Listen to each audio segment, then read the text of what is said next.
What is going on, guys? We have some more Nick Caserio news for y'all. Early this morning, he was on Sports Radio 610. He talked to Sean T. Pendergast and Seth Payne about, pretty much the same stuff he said in yesterday's press conference, but it was a much more different Nick Caserio. He was much more confident. It was much more as us together as an organization will be working together moving forward. And it's kind of different than what we've seen Nick Caserio the past two seasons or what we've heard about the legend of Nick Caserio, right? So let's talk about first the difference in what I noticed. In yesterday's press conference, I talked about the way he talked, his body language, his demeanor. It was all negative.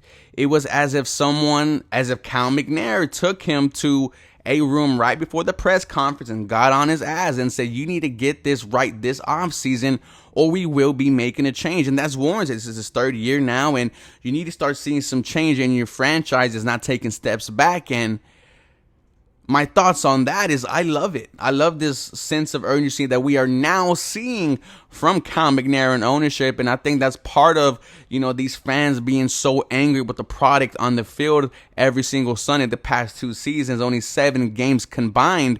But in the press conference yesterday, he talked about being thankful to be here, him loving his job. And one of the main quotes, right, and that was talked about early in this interview was when he's like, if a head coach doesn't feel comfortable with me being here, I would take that into consideration and acknowledge that, right? And he kind of said he overblown that or he didn't, say it in the right way. But what he meant is this is now going to be the Houston Texans selecting the next head coach for the future. Everyone working collectively, and maybe that's not how it's been going the past 2 years. Like I said, there is no one but Nick Caserio who has been making the decisions and the calls since he's been here.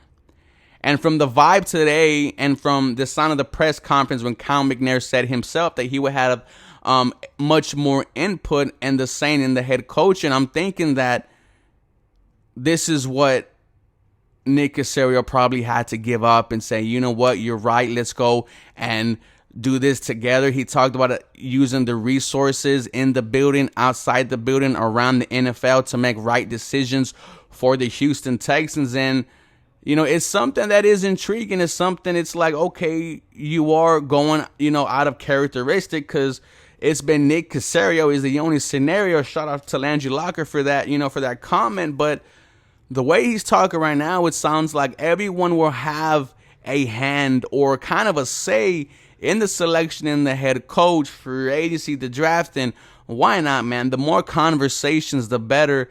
They also asked him about the roster, talking about Laramie Tunsil, how he's had a very good season and the possibility of restructuring. He was like, look, that's not something me or him are going to be talking to on the air. But from the vibe of the convo, it seems like Nick Caserio and Laramie Tunsil have talked about being extended, have talked about staying in Houston for a very long time, maybe even end his career with the Houston Texans. It was much more different than when they asked about Brandon Cooks, and Nick Caserio said, look, I'm going to do what's in the best interest for the football team. I do have a high respect for Brandon Cooks, and in the last game, he showed out against the Colts. It was one of the reasons why we won. So I like that, Pendergast and Payne were asking so much questions.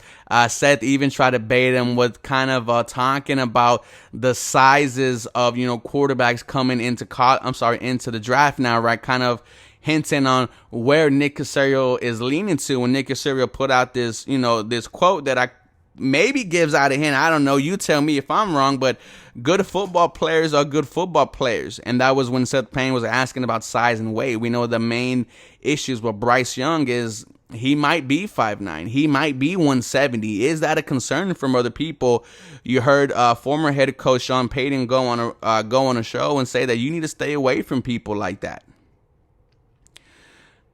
Another thing that was talked about, what you're looking for in a quarterback is someone who's accurate, who's good in the red zone, who's good in the 2-minute drill, who's able to thrive in high pressure situations. And, it was kind of, he didn't mention nothing about size and what he's used to, right? We've heard the 6'3" kind of mobile quarterback, but nonetheless, there was a lot of good gibbets and good notes from this press conference from Nick Caserio, my reaction after this is, all right, it's settled down. He's here to stay. There's no question about who the general manager is, Nick Caserio. He's not going nowhere. Nonetheless, it's wait and see. As always, go Texans. You have a blessed day.